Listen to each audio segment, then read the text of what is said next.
toutes et à tous, ou à tous et à toutes, comme vous voulez.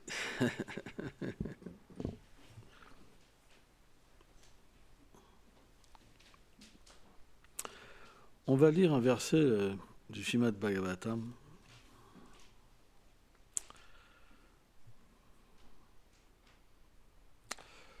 Vous répétez après moi. Om Namo Bhagavate Vasudevaya.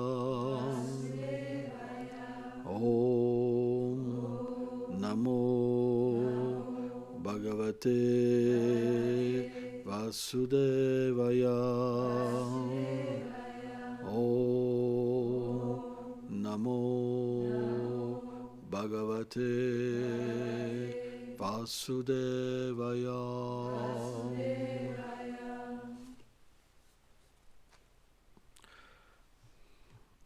Sarvasyavsham siddhisani vishtos matasmirtim gyanam apunam sham vedeshe sarvemaham vivavevyo vedanta klit vedivit evachaham. Traduction. Bhagavad Gita, chapitre 15, verset 15. Je suis situé en tant que l'âme suprême, dans le cœur de toutes les entités vivantes. De moi viennent le souvenir, la connaissance et l'oubli. Le but des Védas est de me connaître. En fait, je suis l'origine, le compilateur et celui qui connaît le Vedanta. Commentaire. Le Seigneur donne aux âmes incarnées, selon les résultats de leurs activités passées, la mémoire et la connaissance pour continuer leurs actions qu'elles n'ont pas pu achever dans leur vie antérieure, bien qu'elles ne s'en souviennent pas. Or, la perte de la mémoire et de la connaissance arrive aussi à cause de lui. Krishna n'est pas simplement le Brahman qui pénètre l'univers entier, mais il est également l'âme suprême, le Paramatma, qui est situé dans le cœur de chaque être, celui qui donne le fruit de l'action à chacun. Il est celui qui fait les arrangements pour que les âmes conditionnées atteignent la libération de l'esclavage matériel. Il est donc aussi leur instructeur, et il leur accorde la connaissance à travers les Védas. Il est également l'objet des Védas, puisqu'il est la personne suprême, celui qui a compilé le Vedanta et celui qui connaît les Védas.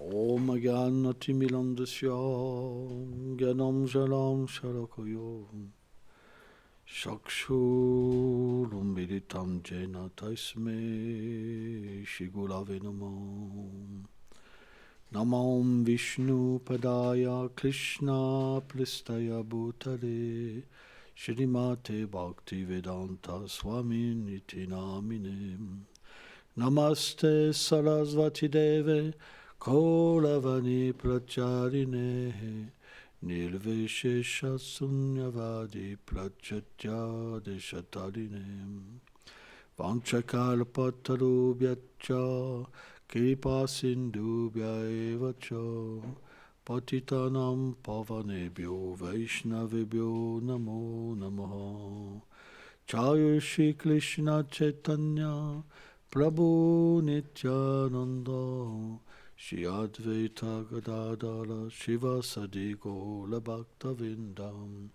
Hare Krishna Krishna Krishna Hare Hare Hare Rama Rama Rama Hare Hare.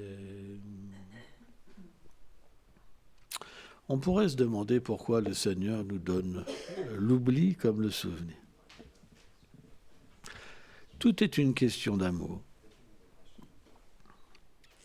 Quelqu'un qui nous aime, il peut s'écarter pour qu'on soit heureux. Moi, par exemple, j'ai connu ça. Quand j'ai été père de famille, quand j'ai été vers la spiritualité, la femme avec qui j'étais n'aimait pas la spiritualité. Donc elle est partie avec l'enfant. Et je me suis posé cette question. j'avais le choix, je pouvais attaquer en justice. Mais, puisque j'étais un dévot du Seigneur, et puisqu'un dévot du Seigneur voit toute chose comme la volonté du Seigneur, j'ai accepté que mon enfant soit enlevé. Et pourtant, j'aimais vraiment mon enfant. Voilà. Et pourquoi ? C'est parce qu'on doit vouloir de ce qu'il y a de mieux. Et juste avant ça, quand j'avais été voir ma fille, quand je venais et que je partais, alors ça lui apportait des chocs psychologiques très forts. Parce qu'elle arrêtait de parler.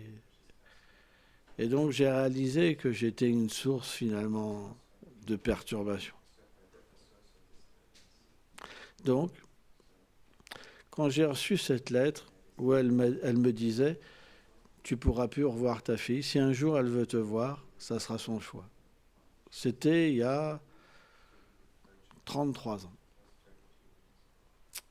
Et je me rappelle ce jour-là, j'ai vraiment pleuré, j'étais dévasté.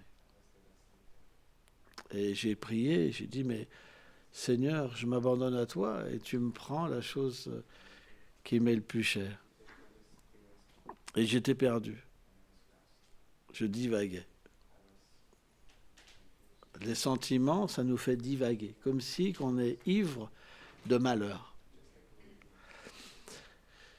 Et je me rappelle ce jour-là, j'ai ressenti un tel amour me transpercer, tellement fort que ma douleur s'est complètement échappée. Tellement c'était fort. L'amour de Dieu est venu m'emplir d'une manière tellement puissante que j'ai tout oublié, ma souffrance. Et je me suis mis à pleurer de séparation avec Krishna. Je me rappelle même d'avoir étreint un arbre pour me rappeler de Krishna. Et quand je suis revenu à moi, j'ai fait oui, Seigneur, j'ai compris. Je vais te dédier ma vie. Mais je te demande juste une chose, c'est de donner les fruits à mon enfant. Et alors j'ai pris le chemin du renoncement. J'ai tout abandonné. Et je me rappelle que mon maître spirituel, à ce moment-là, donc j'avais été le voir le jour d'avant pour habiter dans un endroit proche de ma fille. Et quand je suis revenu le lendemain, avec cette expérience, il m'a dit c'est très rare. Tu es très fortuné. Parce que les gens, ils errent dans ce monde à travers leur attachement et ils souffrent.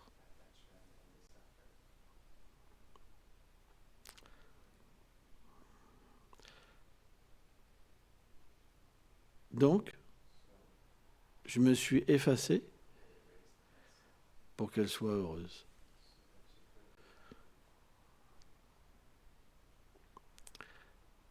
Parce que c'est le principe de l'amour. On doit vouloir le bien des êtres vivants. En fait, quand les enfants ils sont tout petits, ils ne se rappellent même pas de toi après. Ouais, c'est comme ça.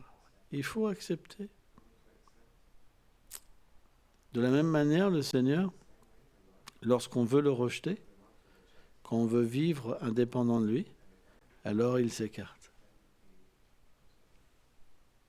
Bien qu'on ait une forme spirituelle, un nom spirituel, des attributs spirituels et une place éternelle à côté de lui, lorsqu'on veut faire l'expérience de l'indépendance, alors il se retire et on l'oublie.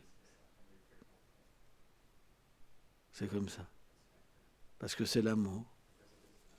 Quand vous avez beaucoup d'amour, vous êtes prêt à vous retirer pour laisser quelqu'un heureux. C'est vrai, c'est une réalité. Vous êtes prêt à faire une abnégation pourvu qu'elle soit heureuse, pourvu qu'il soit heureux. C'est ce qu'on appelle le renoncement. On renonce à notre propre bonheur pour son bonheur. Eh bien, si cette propension existe en nous, c'est qu'elle existe dans le Seigneur. C'est pourquoi, au moment où on veut être loin de lui, alors il crée un monde où on peut complètement l'oublier. Mais complètement l'oublier. Au point qu'on va penser qu'on est la matière. Mais on ne peut pas s'empêcher d'aimer. Parce que c'est la propension de l'âme. Donc on va aimer des êtres de ce monde qui ont oublié aussi leur réalité. Mais cet amour est imparfait. Et on souffre beaucoup de cet amour. Parce qu'il est comme une prison. Parce que c'est à cause de cet amour qu'on oublie le vrai amour avec le Seigneur. Plus on aime dans ce monde, plus on oublie notre réalité. Et moins on peut l'apercevoir. Et alors on connaît une frustration. Parce qu'on ne peut pas exprimer notre amour parfaitement. Et ça peut être compris que lorsqu'on réalise notre forme éternelle et notre relation éternelle avec Krishna. Sans ça, ce n'est pas possible de comprendre. En fait, lorsqu'on devient déçu de l'amour, alors la foi commence à apparaître. Et on cherche quelque chose qui a une substance supérieure. Alors on se met dans une quête spirituelle. Le plus souvent, c'est l'impersonnalisme. Parce que la relation personnelle avec le Seigneur, elle est rarement comprise, atteinte. Et pourtant, c'est notre condition originelle. Mais parce qu'on rejette ce lien, on a une tendance à vouloir garder l'indépendance avec lui, chercher l'amour mais sans lui. Donc, dans un premier temps, on cherche avec son aspect impersonnel, parce que c'est sa radiance. C'est proche de lui, mais il n'y a pas ses attributs dedans. Il n'y a pas de diversité. Et lorsqu'on médite sur ce qu'on appelle le Brahman, cet aspect impersonnel, alors on peut avoir une expérience d'un amour très, très, très, très grand, immense. C'est comme si on se fondait dans l'amour, qu'on mourait dans l'amour. Mais, même cet état-là, il est tout petit, comparé à l'amour qu'on peut expérimenter avec l'aspect personnel du Seigneur. Et lorsqu'on progresse plus encore, alors il nous parle en relation avec sa création. Et alors on peut comprendre qu'il est dans le cœur de chaque chose, dans l'arbre, dans la fourmi, dans le brin d'herbe, dans tous les êtres vivants, qu'il y a des planètes, des univers sans nombre. On peut comprendre qu'il donne le fruit à tous les êtres vivants. Et on aperçoit alors que tous les êtres sont d'une même essence, dans le sens qu'on est tous unis avec ce suprême. Il y a l'Atma et Para-Atma, l'âme et l'âme suprême.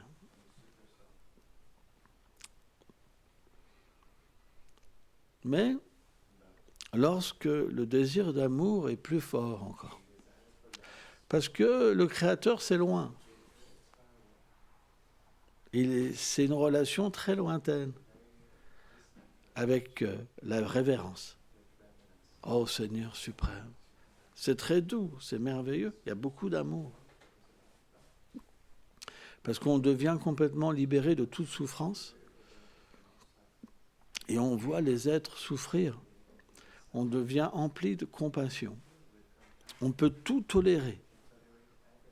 Quelqu'un qui nous frappe, quelqu'un qui nous injurie, même quelqu'un qui veut nous tuer.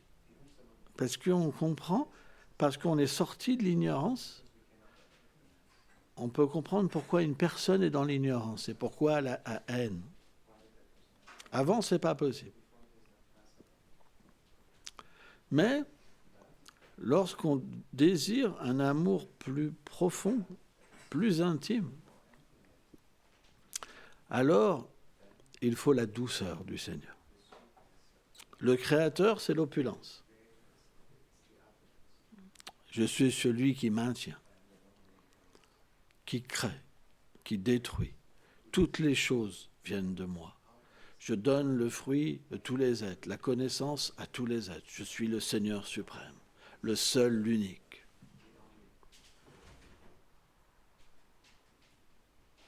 Il n'y a pas d'intimité. Vous ne pouvez pas mettre votre tête, ou le Seigneur ne peut pas mettre sa tête sur votre épaule et pleurer. Parce qu'il aime. Il ne peut pas révéler son cœur. Avec le Créateur, ça n'existe pas. Parce que le Créateur a besoin de rien. Mais lorsque la douceur vient et qu'on reçoit une connaissance de cette douceur et qu'on l'expérimente, alors l'amour qu'on ressent, il est complet. Parce que il est lié à notre forme éternelle, qui a un sentiment d'amour, à notre beauté éternelle, à notre douceur éternelle, et au monde de la suprême douceur Krishna. À ce moment-là, cette expérience, elle est complète. Au point que lorsqu'on expérimente le Brahman, lorsqu'on a expérimenté cette douceur, on ressent que l'expérience du Brahman, c'est comme une douleur. À ce point-là. Et pourtant, c'était une expérience qui ne pouvait pas être expliquée, illimitée dans l'amour. Mais quand cette personne qui est à l'origine de cette radiance est à l'origine du soutien de tous les êtres, se manifeste sous la forme de sa douceur et de sa beauté, et qu'il nous transmet son cœur, qu'il crée un besoin pour que nous puissions complètement mourir pour lui, mourir pour vivre. Alors, lorsqu'il disparaît, tout ce que nous pouvons expérimenter est qu'une forme de souffrance. Parce que rien ne peut nous donner un tel bonheur.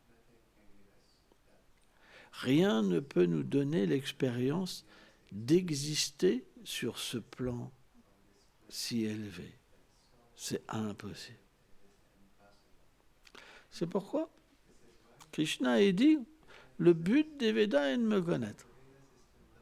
Parce que celui qui expérimente ça, il comprend pourquoi toutes les connaissances sont énumérées. Parce qu'elles sont faites graduellement pour avoir de nouveau cette réalité et de revenir dans notre état originel. En ce moment, en tant qu'âme conditionnée, d'être dans cet oubli, nous accomplissons des actions. Et selon la qualité de nos actions, nous nous écartons de cette réalité ou nous nous en rapprochons. Mais ça, c'est une question d'amour. Parce que tout est une question d'amour. Lorsqu'on aime la douceur, Krishna, alors on agit pour lui, on pleure pour lui, On a envie d'être avec lui. C'est une question personnelle. Parce que personne ne peut rivaliser avec lui. Mais tant qu'on n'a pas cette expérience, on est bien obligé de miser notre amour, de le donner. Et c'est ça le piège. Parce que quand on le place mal, alors on ne peut pas recevoir ce désir et avoir cette expérience. C'est pourquoi Krishna a dit Bhunam Jamamte, ça prend du temps. Ça peut prendre beaucoup de vie. Beaucoup, beaucoup de vie. Parce qu'en réalité, c'est très rare de vouloir cette relation. C'est très, très rare. Parce que le Seigneur, comme il comble tous les désirs, et d'ailleurs, il doit le faire. Parce que dans un état imparfait, si Krishna nous retire tout, on ne sera pas d'accord. Parce qu'on est dans un état de non-compréhension de notre réalité éternelle. S'il nous retire les êtres qu'on aime, notre situation, on va lui en vouloir.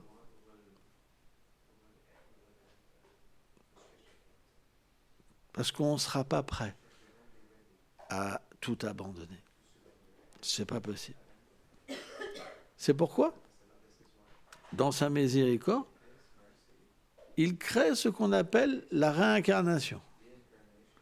Parce qu'on oublie tout dans la prochaine vie de ce qu'on a fait. Sauf que lui, il nous rappelle. Tu as été mon dévot, continue.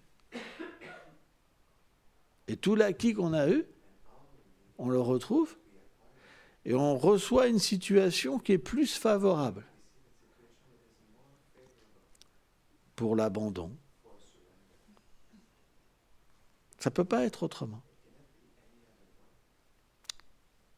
Levez la main qui est prêt à tout abandonner, c'est pas possible. On abandonne par l'amour. Quand la révélation vient, on est obligé de tout abandonner, parce que c'est l'amour. D'un point de vue matériel, on fait la même chose quand on tombe amoureux. On abandonne tout.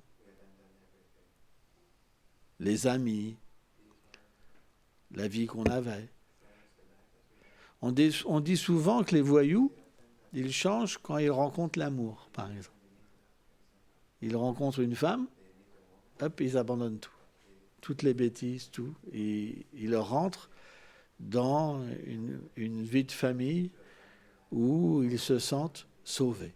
C'est une réalité, hein. C'est beaucoup, beaucoup de personnes. Et bien, de la même manière, quand Krishna vient nous chercher, alors on se sent sauvé. Parce que c'est quelque chose qui est naturel. Mais ce n'est pas la chose la plus élevée. C'est rien. On sent surtout qu'on est un être différent de ce que l'on croyait être.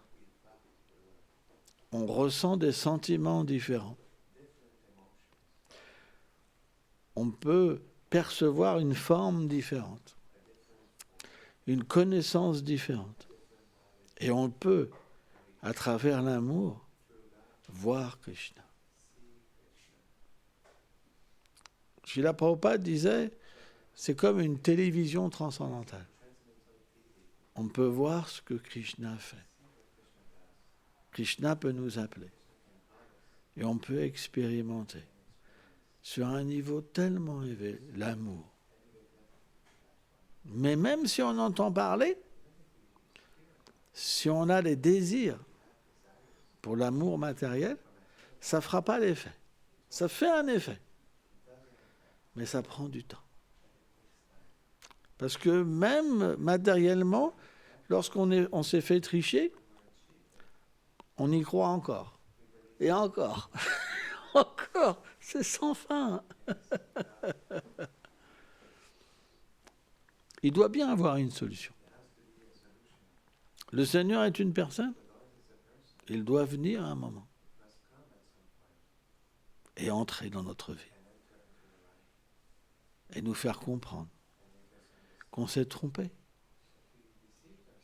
C'est pas mal. Le vrai ami, le vrai mari, le vrai père, c'est son droit. Et quand il vient et qu'on comprend qu'on s'est trompé, alors on devient heureux. On devient vraiment heureux. Parce qu'on arrête de jouer un rôle qui n'est pas le nôtre. Et à ce moment-là, la voie de l'amour s'ouvre. On la voit. Et on sait ce qu'il faut faire. Avant, non. On se retrouve dans une situation qu'on ne comprend pas. Et même parfois qu'on ne voulait pas. Mais dès que cet objet d'amour, Krishna, vient nous chercher, alors la véritable foi vient. Par cet amour, on comprend tout ce qu'on doit faire. Et alors, à ce moment-là, on accepte la voie de la dévotion. Et on abandonne toutes les choses graduellement qui sont contraires à cet amour. Parce que dès qu'on a un mauvais ressenti, une mauvaise pensée, qu'on agit mal, on sent qu'on s'écarte. Et comme on est attaché, alors on abandonne graduellement.